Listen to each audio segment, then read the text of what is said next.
I used to think faith had to look big, something loud and shaken, and even perfect. But Jesus talked about faith as something really small. Jesus said that faith the size of a mustard seed can move mountains. Not because the seed is powerful, but because God is. A mustard seed is easy to overlook. It's small, ordinary, almost invisible, and yet it grows. There were seasons where I did not feel my faith at all. I still had questions. I still doubted. But perhaps faith was never about feeling. It was about being willing despite not being able to feel.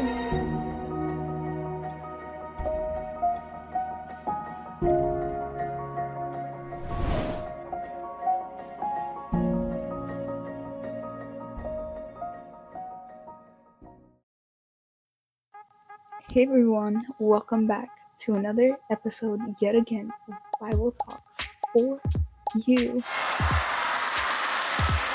I know, did y'all miss me? You guys may be wondering, where have you been? What have you been doing? It's a struggle right now. Midterm season is not so great. I've been studying for midterms, and honestly, I was not even gonna film this video until I thought about you guys. I was like, wait, one person needs to hear this word. I'm here to bring you the word, and yeah, I hope it helps. But today's lesson is all about faith. You guys may be wondering, well, Sophia, why do you have so much faith? Why do you believe in God? It's a very, very, very long story. But to put it simply, I've experienced way too much to not believe in God. I feel like it takes way more faith to not believe than to believe. That's just a broad perspective. My testimony is truly powerful, but today's not the day I share that testimony with y'all. Because today we're gonna be learning about faith, specifically with disciples, the Roman soldiers, the bleeding woman, all these experiences, right? So let's dive right in. So to start, I like to start off with the verse that fortifies the word, and that is Psalm chapters 119, verse 130, and it states, "The teaching of your word gives light, so even the simple can understand." That verse, as short as it is, it's very powerful. Even the simple can understand. That means that you don't have to be a scholar, you don't have to have an IQ of 200. Like, even the simple can understand. You just open it up. It's just up to you. It's your initiative. Open the word, or even to listen to videos like these that talks about the Bible. Honestly, it makes sense because if you're trying to get your point across, you want to put it as simply as you can so that others can understand it. There's a bunch of wisdom, a bunch of knowledge, and it can help you with your daily life. So anyone can understand. So let's talk about faith. And specifically, I want to focus on one character, such as the Roman centurion soldier. And for context, back then in the Roman Empire, they mainly followed a polytheistic religion, the Greek gods, right? They believed in many gods. And there is many persecution of Christians because, as we know it, Christianity is a monotheistic religion. Rome was afraid that their polytheistic religion was under attack. Quick history background. I am a history nerd. Anyways, if we turn to Matthew chapter 8, verses 8 through 9, it starts off by saying, "The centurion replied, 'Lord, I do not deserve to have you come under my roof, but just say the word, and my servant will be healed. For I myself am a man under authority, with soldiers under me. I'll tell this one, go, and he goes, and that one, come, and he comes. I say to my servant, do this, and he does it.'" So I bring this verse up because the centurion recognizes Jesus' authority when he states, "Just say the word and my servant will be healed." And that's a demonstration of faith. because they know with just a word the servant will be healed, and that's actually quite a strong significance towards faith. And the thing is, it's not only about how much faith the Roman soldier had, but also about how the Roman soldier, in his perspective, he was a person of authority because he tells his soldiers, go and do this, and they will do it. He recognizes that Jesus has that same authority, but he also takes accountability. He states, I do not deserve to have you come under the roof, because like he would persecute many Christians, so he felt guilty. Yet even in the midst of that guilt, he still recognized the authority and was like, just say the word and they will be healed. And that's amazing. Think about it. Someone who would persecute Christians that much still had faith. They were the opposite of what they stood for or what the Romans stood for. Then in the later verse, in verse 13, then Jesus said to the Roman officer, go back home because you believed it has happened.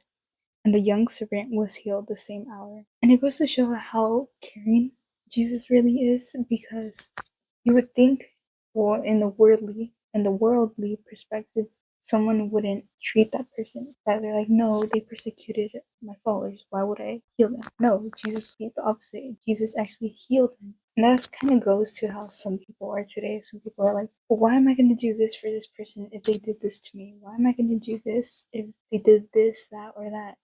And that's not something we should be following. We should actually be more like Jesus. That's how we should be. We should always demonstrate love. And it goes to show, like, someone you think that wouldn't have that much faith, someone you think that isn't a follower, is actually one that has so much faith. There's like a contrast to the disciples where Jesus calms the storm. And that's in verses 23 to 26. And it says, then Jesus got into the boat and started across the lake with his disciples. Suddenly a fierce storm struck the lake, with waves breaking into the boat, but Jesus was sleeping. The disciples went and woke him up, shouting, Lord, save us, we're going to drown. Jesus responded, why are you afraid? You have so little faith. Then he got up and rebuked the wind and waves, and suddenly there was a great calm. So even the disciples themselves doubted. They doubted. They witnessed all these miracles, yet they still doubted. Those with the most experience still undergo through doubt. And there's actually a lesson behind this. There's a symbol. For instance, the disciples, they were so worried about their lives when they saw the storms. Yet Jesus was there in the boat. And that kind of goes back to us. Sometimes we may get caught up by the storms that are in our lives. We get so caught up in worrying. Really, it's doing is hurting us, when all we have to do is trust and know that in the end it will be better. And that goes back to Matthew chapter 6, verse 26 to 27, where it states, look at the birds. They don't plant or harvest or store food in barns, for your heavenly Father feeds them. And aren't you far more valuable to him than they are? Can all your worries add a single moment to your life? So here we see, if God can provide for the birds, do you not think he's going to provide for you? All your worries, can they just add a single moment to your life? No, it's just going to end up hurting you. There are miracles and things do happen. And speaking of miracles, let's turn to the chapter of the bleeding woman, and that is in Matthew chapter 9, verses 20 to 22. And it states, so just then a woman who had suffered for 12 years with constant bleeding came up behind him. She touched the fringe of his robe, for she thought, if I can just touch his robe, I will be healed. Jesus turned around, and when he saw her, he said, daughter, be encouraged. Your faith has made you well. And the woman was healed at that moment. Now, this is very powerful because it shows that even though the woman was enduring constant bleeding for a little over than a decade, she still believed. She still had faith in Jesus and his healing. She had so much faith. She has so much faith where she believed if she just touched a sliver of his robe, that she would be healed. And that's amazing because she didn't believe that she had to go through a whole process that may take hours to take. She just believed that she had to touch a sliver of his robe. And in response, her faith made her well. As we see, be encouraged. Your faith has made you well. And that's how we should be, where we have that much faith. And I think to an example of this type of faith we should have, I think of my nephew. My oldest nephew, he's 5, and there was a day where we were playing a video game. And it was on the PlayStation, and At just his age, he was always saying, "Oh, we're gonna win. We're gonna win this game. We're definitely gonna win." And yet, even though I'm probably gonna be the one who's gonna do the work, I'm probably gonna be the one who's gonna like carrying him to win. He still believed. He still had that much faith that we were gonna win, and we should have that childlike faith where we believe no matter what. When I played the video game with my nephew, we ended up winning, and honestly, faith goes a long way. And speaking of childlike faith, the Bible actually backs up having faith like a child. If we turn to Matthew, this time, chapter 18, verse 3, and it states, "Then he said, I tell you the truth, unless you turn from your sins and become like little children, you will never get into the kingdom of heaven." And then later, verse 4, "So anyone who becomes as humble as this little child is the greatest in the kingdom of heaven."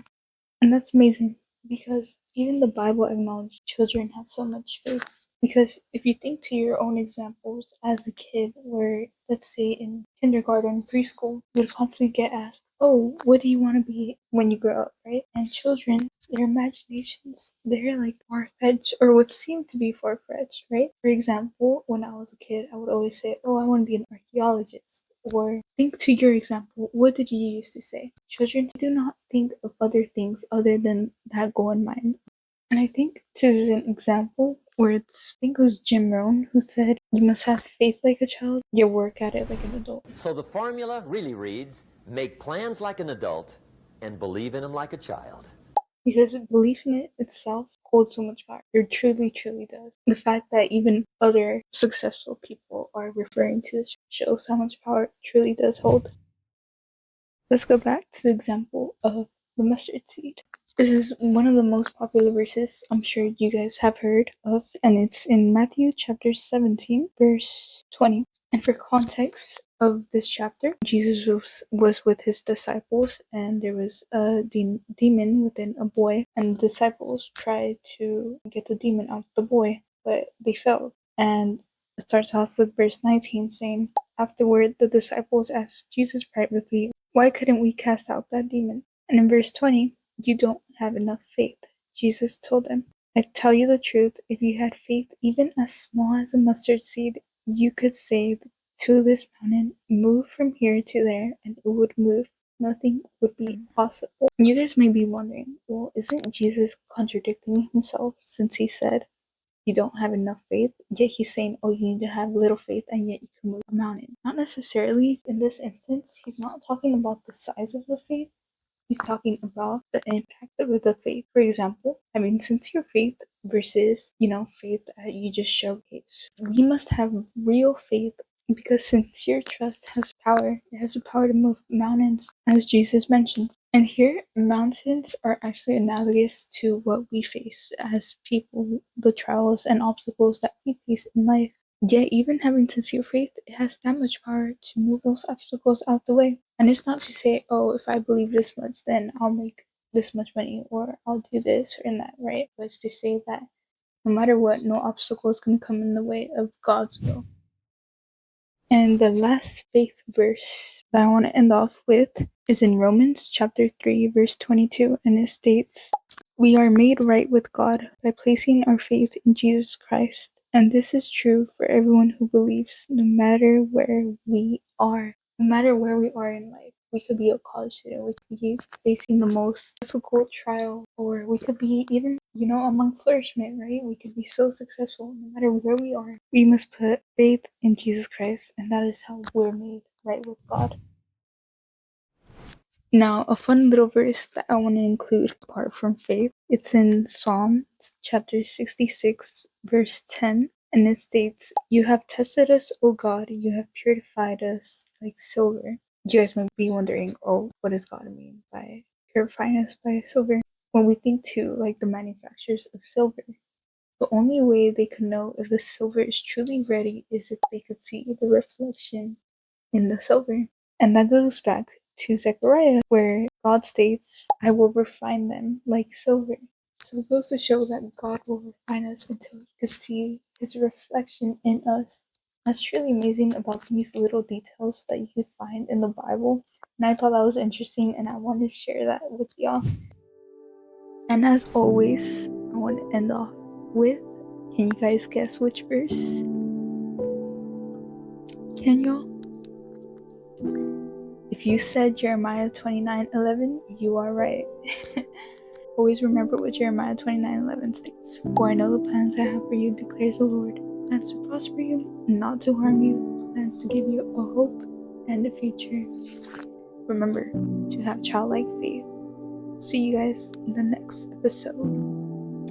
Bye.